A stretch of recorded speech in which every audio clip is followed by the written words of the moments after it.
കർത്താവായ യേശു ക്രിസ്തുവിൻ്റെ വലിയ നാമം മഹത്വപ്പെടട്ടെ. നിങ്ങൾക്ക് ഓരോരുത്തർക്കും ക്രിസ്തു യേശുവിൽ എൻ്റെ എളിയ സ്നേഹവന്ദനം. വില്യം കേറിയെക്കുറിച്ച് നിങ്ങൾ കേട്ടിട്ടുണ്ടാകും, തീർച്ചയാണ്. വില്യം കേറിയെക്കുറിച്ച് കേൾക്കാത്തവർ വളരെ ചുരുക്കമാണ്. അദ്ദേഹം ഒരുപാട് ഉന്നതമായ ആശയങ്ങളും കാര്യങ്ങളും പറഞ്ഞിട്ടുണ്ട്. അതിൻ്റെ ജീവിതം തന്നെ ഒരു ഉന്നതമായ നിലവാരത്തിലായിരുന്നു, ആത്മീയ നിലവാരത്തിൽ, വലിയ ഉന്നതമായ കാഴ്ചപ്പാടിൽ, ഉന്നതമായ ജീവിത ശൈലികളിൽ, ഉന്നതമായ ജീവിത സമർപ്പണത്തിലൂടെയാണ് അദ്ദേഹം പോയത്. അദ്ദേഹം ഒരിക്കൽ പറഞ്ഞു, expect great things from God. ദൈവത്തിൽ നിന്ന് വൻ കാര്യങ്ങൾ എക്സ്പെക്റ്റ് ചെയ്യുക, പ്രതീക്ഷിക്കുക. വീണ്ടും അദ്ദേഹം അതിനോട് കൂട്ടിച്ചേർത്തു, and do great things for God. ദൈവത്തിൽ നിന്ന് വൻ കാര്യങ്ങൾ പ്രതീക്ഷിക്കുകയും ദൈവത്തിന് വേണ്ടി ഈ ഭൂമിയിൽ വൻ കാര്യങ്ങളെ ചെയ്യുകയും ചെയ്യുക. എത്ര ശ്രേഷ്ഠകരമായ ഒരു ചിന്താഗതിയാണത്, ഇല്ലേ? ഇന്ന് വാടി തളർന്നിരിക്കുന്ന നിങ്ങൾ ഇന്നത്തെ ദിവസം എങ്ങനെയെങ്കിലും ഒന്ന് കഴിച്ചു കിട്ടിയാൽ മതിയായിരുന്നു. അല്ല, ഈ രാത്രി ഒന്ന് ഉറങ്ങി തീർത്താൽ മതിയായിരുന്നു. ഇപ്പം പകലാണ്, ഒന്ന് രാത്രി ആയാൽ മതിയായിരുന്നു. അങ്ങനെ ഒരു ദിവസത്തെ കാര്യം അല്ല, ഒരു പകുതി ദിവസത്തെ കാര്യം മാത്രം ചിന്തിച്ചുകൊണ്ടിരിക്കുന്ന പ്രിയ സഹോദരി സഹോദരങ്ങളെ, നിങ്ങളെക്കുറിച്ച് വൻ കാര്യങ്ങൾ സ്വർഗത്തിലെ ദൈവത്തിൻ്റെ പദ്ധതിയിലൂടെ നിങ്ങൾ അറിഞ്ഞുകൊള്ളുക. മോനെ, നിന്നെക്കുറിച്ച് വലിയ പദ്ധതികളുണ്ട്. പ്രിയ മകളെ, നിന്നെക്കുറിച്ച് സ്വർഗത്തിലെ ദൈവത്തിന് പദ്ധതിയുണ്ട്. നിന്നെക്കുറിച്ച് യേശുവിനുണ്ടൊരു സ്വപ്നം. അങ്ങനൊരു പാട്ടുണ്ട്.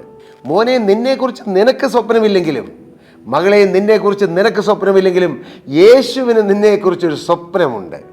എന്താണ് സ്വപ്നം? തിന്മയ്ക്കുള്ള വിചാരങ്ങളല്ല ദൈവത്തിൻ്റെ വിചാരങ്ങൾ നമ്മെക്കുറിച്ച്. അത് നന്മയ്ക്കുള്ള വിചാരങ്ങളാണ്. അതുകൊണ്ട് നിരാശപ്പെട്ടിരിക്കരുത്. ഇന്ന് കടബാധ്യതയിൽ കഴിയുന്ന പ്രിയ സഹോദര, നീ ഗ്രേറ്റ് തിങ്സ് എക്സ്പെക്റ്റ് ചെയ്യണം. എന്താണ് ഗ്രേറ്റ് തിങ്സ്? എൻ്റെ കടം മാറും, ഞാൻ വായ്പ വാങ്ങുകയില്ല, ഞാൻ വായ്പ കൊടുക്കുന്നവനായിത്തീരും. യേശുവിൻ്റെ നാമത്തിൽ വിശ്വസിക്കുന്നത് അത് വചനമാണ്. അത് വ്യർത്ഥമായ ഒരു പോസിറ്റീവ് തിങ്കിങ് അല്ല, അത് വചനമാണ്. വചനത്തോടു കൂടിയുള്ള പോസിറ്റീവ് തിങ്കിങ്. നീ വായ്പ വാങ്ങുകയില്ല, നീ വായ്പ കൊടുക്കുന്നവനായിത്തീരും. അത് വചനമാണ്. ഇന്ന് കടബാധ്യതയിലൂടെ ഞെരുക്കത്തിലൂടെ പോകുന്നവർ ഈ വാക്യങ്ങൾ പറയണം. വീണ്ടും ഫിലിപ്പിയർ ലേഖനം 4-19 വാക്യം, എൻ്റെ ദൈവമോ എൻ്റെ ബുദ്ധിമുട്ടൊക്കെയും മഹത്വത്തോടെ തൻ്റെ ധനത്തിനോർത്തോണം ക്രിസ്തുയേശുവിൽ പൂർണ്ണമായും തീർത്തു തരും. വചനമാണ്. നിങ്ങളുടെ ബുദ്ധിമുട്ടാണെന്ന് വചനത്തിൽ എഴുതിയിരിക്കുന്നത്, പക്ഷേ അത് നിങ്ങളുടെ വചനമാക്കണം, നിങ്ങളുടെ സ്വന്തമാക്കണം. ഈ വേദപുസ്തകത്തിൽ എഴുതിയിരിക്കുന്ന വചനങ്ങളെല്ലാം നിങ്ങളുടെ സ്വന്തമാക്കണം. നിങ്ങൾ രക്ഷിക്കപ്പെട്ട ഒരു ദൈവത്തിലാണെങ്കിൽ, യേശുവിനെ രക്ഷിതാവും കർത്താവുമായി സ്വീകരിച്ച ഒരു ദൈവ മകനാണെങ്കിൽ, മകളാണെങ്കിൽ, ഈ വേദപുസ്തകത്തിൽ എഴുതിയിരിക്കുന്ന വാഗ്ദത്തം മുഴുവൻ നിങ്ങളുടേതാണ്. നിങ്ങളിത് സ്വന്തമാക്കണം. ഇത് ലോഗോസ്, എഴുതപ്പെട്ട വചനം ലോഗോസാണ്. പക്ഷേ ഇത് റീമായാക്കി എടുക്കണം. റേമ എന്ന് പറഞ്ഞാൽ എന്നാ? നമ്മുടെ വ്യക്തിപരമായ ജീവിതത്തെ സ്വാധീനിക്കുന്നതും നമുക്ക് വ്യക്തിപരമായി ദൈവം തരുന്നതായ വചനങ്ങളാക്കി തീർക്കണം. അത് നിരന്തരം ഈ വചനത്തിൽ ആശ്രയിച്ച് നാം പ്രാർത്ഥിക്കണം. ഈ വചനത്തിൽ കൈവച്ച് പ്രാർത്ഥിക്കണം. ബുദ്ധിയില്ലാത്ത കുഞ്ഞുങ്ങൾ, പഠിക്കാൻ ബുദ്ധിയില്ല, അല്ലെങ്കിൽ പഠിച്ചത് മറന്നു പോകുന്നു, പരീക്ഷാ കാലിൽ ചെല്ലുമ്പോൾ എല്ലാം ഒഴുകിപ്പോകുന്നത് പോലെ, ശൂന്യത വരുന്നത് പോലെ, പരീക്ഷാ പേടി, അങ്ങനെയുള്ള കുഞ്ഞുങ്ങളൊക്കെ ചിന്തിക്കണം. നിങ്ങളിൽ ഒരുത്തന് ജ്ഞാനം കുറവാകുന്നുവെങ്കിൽ ഫലസിക്കാതെ എല്ലാവർക്കും ഔദാര്യമായി കൊടുക്കുന്നവനായി ദൈവത്തോട് യാചിക്കട്ടെ, അപ്പോൾ അവന് ലഭിക്കും. അത് ഡെഫിനിറ്റാണ്. ഈ വചനം വളരെ ശക്തിയുള്ളതാണ്. നാം വിചാരിക്കുന്നതിലും അത്യന്തം ശക്തിയുള്ളതാണ്. കാരണം ലോകമുണ്ടാക്കിയത്, ഈ പ്രപഞ്ചം ഉണ്ടാക്കിയത് കർത്താവിൻ്റെ വചനം കൊണ്ടാണ്. ഉണ്ടാകട്ടെ, ആ വാക്കിൻ്റെ ശക്തി, ആ ശക്തി ഇന്നും ഉണ്ട്. അതിനോട് ചേർന്ന് നാം ഈ വചനത്തോടനുബന്ധിച്ചതെല്ലാം പറയുമ്പോൾ, കർത്താവ് ഒരിക്കൽ പറഞ്ഞ ആ ശക്തിയേറിയ വചനത്തോട് ചേർന്ന് നമ്മുടെ വിശ്വാസത്തിൻ്റെ വചനം ചേർന്ന് നിന്ന് പ്രവർത്തിക്കും. അങ്ങനെയാണ് വൻകാര്യങ്ങൾ നടക്കുന്നത്. ആകാശമുണ്ടാകട്ടെ, ഭൂമി ഉണ്ടാകട്ടെ, സൂര്യനുണ്ടാകട്ടെ, ചന്ദ്രനുണ്ടാകട്ടെ, വെളിച്ചമുണ്ടാകട്ടെ, ഇരുളുണ്ടാകട്ടെ, ഹല്ലേലൂയ ഹല്ലേലൂയ, പക്ഷി ലതാദികളുണ്ടാകട്ടെ, ഇഴജാതികളുണ്ടാകട്ടെ, മൃഗസമ്പത്തുണ്ടാകട്ടെ, എല്ലാം ദൈവം പറഞ്ഞു, അങ്ങനെ സംഭവിച്ചു. യേശുക്രിസ്തുവിൻ്റെ രക്തത്താൽ വീണ്ടെടുക്കപ്പെട്ട ഒരു ദൈവവേദൽ യേശുക്രിസ്തുവിൽ പൂർണ്ണമായും വിശ്വസിച്ചുകൊണ്ട് അതങ്ങനെ സംഭവിക്കട്ടെ എന്ന് പറയുമ്പോൾ, എന്തുകൊണ്ടാണ് സംഭവിക്കുന്നത്? ഈ സംഭവിക്കട്ടെ, ഉണ്ടാകട്ടെ എന്ന് പറഞ്ഞ വാക്ക് ഇന്നും ഈ പ്രപഞ്ചത്തിൽ, ഈ അന്തരീക്ഷത്തിൽ നിറഞ്ഞു നിൽക്കുകയാണ്. അത് വചനമാണ്, അത് ജീവനുള്ള വചനമാണ്. ജീവനും ജീവനും കൂടി ചേരുമ്പോൾ അത് വലിയ പ്രതിഫലം ഉണ്ടാക്കും. കർത്താവിന് സ്തോത്രം. ഒരു കുഞ്ഞ് ജനിക്കുന്നത് എങ്ങനെയാണ്? ഒരു പുരുഷനും സ്ത്രീയും ചേരുമ്പോൾ രണ്ട് ജീവനാണ്. ആ ജീവനും ജീവനും ചേരുമ്പോൾ ഒരു പുതിയ ജീവൻ ഉൽപ്പാദിപ്പിക്കുന്നത് പോലെ ജീവനുള്ള ദൈവത്തിൻ്റെ മാറ്റമില്ലാത്ത വചനം, സ്ഥിരമായ വചനം. ആ വചനം ഇങ്ങനെ സ്ഥിരമായി നിൽക്കുമ്പോൾ, എഴുതപ്പെട്ട ലോഗോസാകുന്ന വചനമെടുത്ത് ഒരു ദൈവവേദൽ പ്രാർത്ഥിക്കുമ്പോൾ, പ്രഖ്യാപിക്കുമ്പോൾ, ഇത് രണ്ടും കൂടി ചേർന്ന് അവിടെ ഒരു പുതിയ ജീവൻ ഉണ്ടാകുകയാണ്. ഹല്ലേലൂയ. മോശ പറഞ്ഞു, ചെങ്കടൽ വിഭാഗിക്കട്ടെ. അവിടെ നടന്നു. കാരണം പ്രകൃതി ശക്തിയെ ഉണ്ടാക്കിയ ജീവനുള്ള ദൈവം, പ്രകൃതി ശക്തിയെ മേൽ അധികാരമുള്ള ദൈവം, ആ ദൈവത്തിൻ്റെ വചനത്തോട് ചേർന്ന് പ്രകൃതി ശക്തിയോട് കൽപ്പിക്കുകയാണ് മോശ, വടി നീട്ടുക. സ്തോത്രം. പ്രിയപ്പെട്ടവരെ, അത് വലിയ ആത്മീയ ആഴമാണ്, ആത്മാവിൻ്റെ ആഴമാണ്. പേടിച്ചല്ല. കർത്താവേ തരാമോ? ചെല്ല് പ്രാർത്ഥിക്കുന്നത് കേട്ടാൽ വീടിൻ്റെ വാതിക്കൽ വന്ന് യാചകർ യാചിക്കുന്നത് പോലെയാണ്. മോനെ, നീ പ്രാർത്ഥിക്കുന്ന ദൈവം നിൻ്റെ അപ്പനാണെന്ന് കരുതിക്കൊണ്ട് പ്രാർത്ഥിച്ചുകൊള്ളണം. നിൻ്റെ രക്ഷകനാണവൻ, നിൻ്റെ ഉടമസ്ഥനാണവൻ, എല്ലാത്തിലുപരി നിൻ്റെ പിതാവാണ്. ആ പിതാവിനോട് പ്രാർത്ഥിക്കുമ്പോൾ കെഞ്ചിക്കേണ്. അത് കേണ്ടെന്നല്ല ഞാൻ പറഞ്ഞത്, പക്ഷേ അതിലുപരിയായി മകൻ എന്നുള്ള പദവിയിൽ നിന്നുകൊണ്ട് പ്രാർത്ഥിക്കണം. സൺഷിപ്പിൽ കയറി നിന്നുകൊണ്ട് പ്രാർത്ഥിക്കണം. എൻ്റെ അപ്പോ കർത്താവ് പ്രാർത്ഥിക്കാൻ പഠിപ്പിച്ചു. സ്വർഗസ്ഥനായ ഞങ്ങളുടെ പിതാവേ, പിതാവേ എന്ന് വിളിച്ച് പ്രാർത്ഥിക്കാനാണ് കർത്താവ് പഠിപ്പിച്ചത്. ഞങ്ങൾക്ക് ആവശ്യമുള്ള ആഹാരം ഞങ്ങൾക്ക് തരണമേ. ഞങ്ങളുടെ കടക്കാരോട് ഞങ്ങൾ ക്ഷമിച്ചതുപോലെ ഞങ്ങളുടെ കടങ്ങളും പാവം ഞങ്ങളോട് ക്ഷമിക്കണമേ. കർത്താവിന് സ്തോത്രം. ആ പദവി വിട്ടല്ല പ്രാർത്ഥിക്കേണ്ടത്, പദവിയിൽ നിന്നുകൊണ്ട് പ്രാർത്ഥിക്കണം. പെട്ടെന്ന് പ്രതിഫലം കിട്ടും. പോകട്ടെ പ്രിയരെ. വില്ലിങ്കേരി പറഞ്ഞു, വൻ കാര്യങ്ങൾ ദൈവത്തിൽ നിന്ന് നേടിയെടുക്കണം, വൻ കാര്യങ്ങൾ ദൈവത്തിന് വേണ്ടി പ്രവർത്തിക്കണം. നിങ്ങൾക്കങ്ങനെ ആഗ്രഹമുണ്ടോ? പ്രാർത്ഥനയിലൂടെ, യേശുക്രിസ്തുവുമായിട്ടുള്ള ബന്ധത്തിലൂടെ. ഞാൻ പറയട്ടെ, പ്രാർത്ഥനയിലൂടെ മാത്രമല്ല കേട്ടോ ചിലതൊക്കെ നേടിയെടുക്കുന്നത്.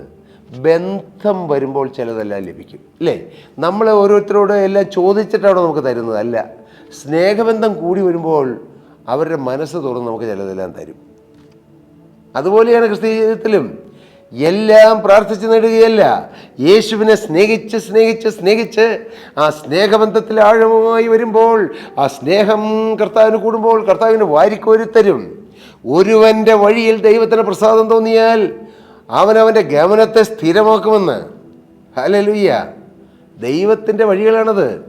ദൈവത്തിന് പ്രസാദം തോന്നിയാൽ ദൈവം വാരിക്കോരിത്തരും. എന്തൊക്കെ തരുന്നൊന്നും നമുക്ക് ബുദ്ധിയിൽ മനസ്സിലാക്കിയില്ല. അതുകൊണ്ടാണ് ബുദ്ധിക്കതീതമായി, ശക്തിക്കതീതമായി പ്രവർത്തിക്കുന്ന ദൈവം എന്ന് പറയുന്നത്. എൻ്റെ പ്രിയപ്പെട്ടവരെ, ഇതൊക്കെ പ്രസംഗത്തിൻ്റെ വാക്കുകളായിട്ടല്ല, ജീവിതത്തിൻ്റെ യഥാർത്ഥ അനുഭവമായി നാം അനുഭവിക്കണം. പാവപ്പെട്ട അടിയൻ ഒരു എളിയ രീതിയിൽ ഇത് അനുഭവിച്ചുകൊണ്ടാണ് നിങ്ങളോട് പറയുന്നത്. എൻ്റെ യേശുവിനെ സ്നേഹിക്കും തോറും എൻ്റെ യേശു എന്നെ കരുതുന്നതും വാത്സല്യിക്കുന്നതും എൻ്റെ കാര്യങ്ങൾ ഏറ്റെടുക്കുന്നതും ഞാൻ സത്യമായി അറിയുന്നു. അതൊരറിവ് അല്ല, ഒരനുഭവമാണ്. ഞാനതെങ്ങനെ വിവരിച്ച് പറയും? ഓരോന്നോരോന്ന് എടുത്ത് പറയാൻ എനിക്ക് അറിവില്ല, അതിന് വാക്കുകളില്ല. എൻ്റെ യേശുവിൻ്റെ കരുതൽ, യേശുവിൻ്റെ കാവൽ, യേശുവിൻ്റെ പരിപാലനം, യേശുവിൻ്റെ വാത്സല്യം ചിലപ്പോൾ എൻ്റെ മേൽ ശക്തമായി യേശു വാത്സല്യത്തോടെ പകരുന്ന ഞാൻ അനുഭവിക്കാറുണ്ട്. ഒരു വാത്സല്യം യോഗ്യതയൊന്നും ഉണ്ടായിട്ടല്ല, പക്ഷേ യേശുവിനെ സ്നേഹിക്കുക. ഒരു മനുഷ്യന് എത്രത്തോളം ദൈവത്തെ സ്നേഹിക്കാമോ അത്രത്തോളം സ്നേഹിക്കുക. അതിനൊരു ലിമിറ്റില്ല. സ്നേഹം കൊണ്ട് നിറയുക. സ്നേഹാഗ്നി കൊണ്ട് കത്തുന്ന അനുഭവം. എങ്ങനെ സ്നേഹം വരും? മോനെ, നിൻ്റെ ജീവിതത്തിൽ യേശു എന്ത് ചെയ്തെന്ന് നീ ഓർത്താൽ നിനക്ക് നന്ദി വരും. ചിലർ പറയും, എനിക്ക് നന്ദി വരുന്നില്ല. വരാത്ത എന്തുകൊണ്ടാണെന്നറിയാം മോനെ? നീ യേശു നിൻ്റെ ജീവിതത്തിൽ ചെയ്തത് എന്താണെന്ന് നീ തിരിച്ചറിയുന്നില്ല. നീ ഇന്ന് ജീവിക്കുന്നു, നീ മാന്യതയോടെ ജീവിക്കുന്നു, നീ സന്തോഷിക്കുന്നു. നിൻ്റെ മാതാപിതാക്കളോടൊത്ത്, സഹോദരങ്ങളോടൊത്ത്, സ്വന്തം ഭാര്യയോടൊത്ത്, കുഞ്ഞുങ്ങളോടൊത്ത് കൂട്ടായ്മയിൽ സന്തോഷമായി കഴിയുന്നു. അത് സ്പോണ്ടേനിയസായിട്ട് കിട്ടിയതെന്നാണ് ചിന്തിക്കുന്നത്. അല്ല, നമ്മുടെ സമാധാനത്തോടുള്ള ശിക്ഷ യേശുവിൻ്റെ മേലായി. യേശു ശിക്ഷയേറ്റതുകൊണ്ടാണ് നമുക്ക് സമാധാനം കിട്ടിയത്. യേശുവിൻ്റെ അടിപ്പിണരാൽ നമുക്ക് സൗഖ്യം വന്നുമിരിക്കുന്നു. സാക്ഷാൽ നമ്മുടെ രോഗങ്ങളെ യേശു വഹിച്ചു, നമ്മുടെ വേദനകളെ അവിടുന്ന് ചുമന്നു. നമ്മുടെ അതിക്രമ നിമിത്തം അവൻ മുറിവേറ്റും നമ്മുടെ അകൃത്യങ്ങൾ നിമിത്തം തകർന്നുവിരിക്കുന്നു. കണ്ടാൽ ഒരു മനുഷ്യനല്ല എന്ന് തോന്നുവാൻ തക്കവണ്ണം യേശു വിരൂപമാക്കപ്പെട്ടു. മോനെ എന്തിനാണെന്നറിയാമോ? നിനക്ക് സൗന്ദര്യം തരാൻ, നിനക്ക് മാന്യത തരാൻ, നിൻ്റെ മുഖത്തെ പ്രകാശിപ്പിക്കാൻ, നിനക്ക് ദൈവരാജ്യത്തിൻ്റെ പദവി തരാൻ. ഹല്ലേലൂയ. ഇതെല്ലാം നമ്മുടെ ജീവിതത്തിൽ നാം അനുഭവിക്കുമ്പോൾ യേശുവിനോട് നന്ദി വരും. യേശുവിനോട് നന്ദി വരും. ആ നന്ദി വരുമ്പോൾ സ്നേഹം വരും. ആ സ്നേഹം വരുമ്പോൾ യേശുവിനോട് പറ്റിച്ചേരാൻ തോന്നും. ആ സ്നേഹം വരുമ്പോൾ പാപത്തെ ജയിക്കാൻ തോന്നും. ആ സ്നേഹം വരുമ്പോൾ ദൈവത്തിൻ്റെ വേല ചെയ്യാൻ തോന്നും. ആ സ്നേഹം വരുമ്പോൾ നശിച്ചു പോകുന്ന ആത്മാക്കളെക്കുറിച്ച് വേദന വരും. ആ സ്നേഹം വരുമ്പോൾ ലോകം വേണ്ടെന്ന് വയ്ക്കും. ലോകം എനിക്ക് വേണ്ട, ലോകത്തിൻ്റെ ഇമ്പങ്ങൾ വേണ്ട, എൻ്റെ യേശു മതി എന്ന് വയ്ക്കും. യേശു മതി, എനിക്ക് യേശു മതി, ലോകത്തിൻ്റെ ഇമ്പമൊന്നും എനിക്ക് വേണ്ട, എൻ്റെ യേശു എനിക്ക് മതി, യേശുവാണ് സ്വത്ത്. കർത്താവിന് സ്തോത്രം. അങ്ങനെ ഭാഗ്യകരമായൊരു ക്രിസ്തീയ ജീവിതം നാം നയിക്കണം. അങ്ങനെയുള്ള അനേകം വലിയവ നമ്മൾ പ്രതീക്ഷിക്കണം. പരിശുദ്ധാത്മാവിനെ പ്രാപിക്കുക എന്നുള്ളത് വലിയ കാര്യമാണ്. Expect great things. അത് പ്രയാസമുള്ള കാര്യവുമാണ്, ചുമ്മാ അങ്ങനെ കിട്ടുന്നതല്ല. പക്ഷേ നമ്മുടെ പാത്രത്തെ നാം ഒരുക്കി കൊണ്ടിരിക്കുമ്പോൾ നമ്മിലേക്ക് പരിശുദ്ധാത്മാവ് നിറഞ്ഞുകൊണ്ടിരിക്കും. എത്രത്തോളം ഒരുക്കുന്നു അത്രത്തോളം പരിശുദ്ധാത്മാവ് നിറയും. എത്രത്തോളം പുതിയ പാത്രമായി തീരുന്നു അത്രത്തോളം പരിശുദ്ധാത്മാവ് നിറയും. നമുക്ക് പുതിയ സൃഷ്ടികളാകാം. പഴയത് കഴിഞ്ഞുപോയി, ഇതാ സകലവും പുതുതായി തീർന്നിരിക്കുന്നു.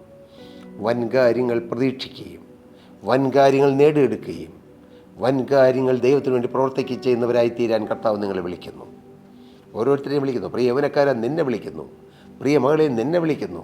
പ്രിയ പിതാവേ മാതാവേ, പ്രായമായി എന്നോർത്ത് നിരാശപ്പെട്ടിരിക്കേണ്ട. ഇനിയും വൻകാര്യങ്ങൾ ദൈവത്തിന് വേണ്ടി ചെയ്യാൻ മകനെ നിനക്ക് കഴിയും. മകളെ നിന്നിലൂടെ കർത്താവ് ഇനിയും വൻകാര്യങ്ങൾ ചെയ്യും. കാലങ്ങൾ തീർന്നിട്ടില്ല. സൂര്യൻ അസ്തമിച്ചിട്ടൊന്നുമില്ല. പ്രായം അധികമായിട്ടൊന്നുമില്ല. കർത്താവിന് എന്തെല്ലാം ചെയ്യാൻ കഴിയും. ഒരുപാട് സാധ്യതകളുണ്ടെന്ന് ഞാൻ നിങ്ങളെ അറിയിക്കട്ടെ. നിങ്ങളുടെ ജീവിതം ക്രിസ്തുവിൻ്റെ കരങ്ങൾ കിട്ടിയാൽ ഒരുപാട് സാധ്യതകൾ നിങ്ങളുടെ ജീവിതത്തെക്കുറിച്ച് ദൈവത്തിനുണ്ട്. ഒരുപാട് പദ്ധതികളുണ്ട്. അതുകൊണ്ട് വൻകാര്യങ്ങൾ പ്രതീക്ഷിക്കുക, വൻകാര്യങ്ങൾ നേടിയെടുക്കുക. ദൈവത്തിന് വേണ്ടി ഈ തലമുറയിൽ വൻകാര്യങ്ങൾ ചെയ്യുന്നവരായി തീരുക. തലമുറകൾക്കൊരു അനുഗ്രഹമായി നമുക്ക് ഈ തലമുറയിൽ നിൽക്കാം. പ്രിയപ്പെട്ടവരെ, ജീവിതം സമർപ്പിക്കൂ. കർത്താവിൻ്റെ കരങ്ങളിലേക്ക് ജീവിതം കൊടുക്കൂ. കർത്താവ് എല്ലാവരെയും അനുഗ്രഹിക്കട്ടെ, ആശീർവദിക്കട്ടെ. കർത്താവ് സൗഖ്യമാക്കട്ടെ, കർത്താവ് വിടുവിക്കട്ടെ. കർത്താവ് ആത്മീയമായും ഭൗതികമായും വലിയ നന്മകളാലും അനുഗ്രഹങ്ങളാലും നിങ്ങളെ ഓരോരുത്തരെയും അലങ്കരിക്കട്ടെ. ദൈവനാമം മഹത്വപ്പെടട്ടെ. സ്തോത്രം. പ്രിയ സഹോദരി സഹോദരങ്ങളെ, നിങ്ങൾക്ക് പ്രാർത്ഥനാ വിഷയങ്ങളുണ്ടോ? തീർച്ചയായും താഴെ കാണുന്ന നമ്പറിൽ ഞങ്ങളെ അറിയിച്ചാൽ ഞങ്ങൾ നിങ്ങൾക്ക് വേണ്ടി പ്രാർത്ഥിക്കാം.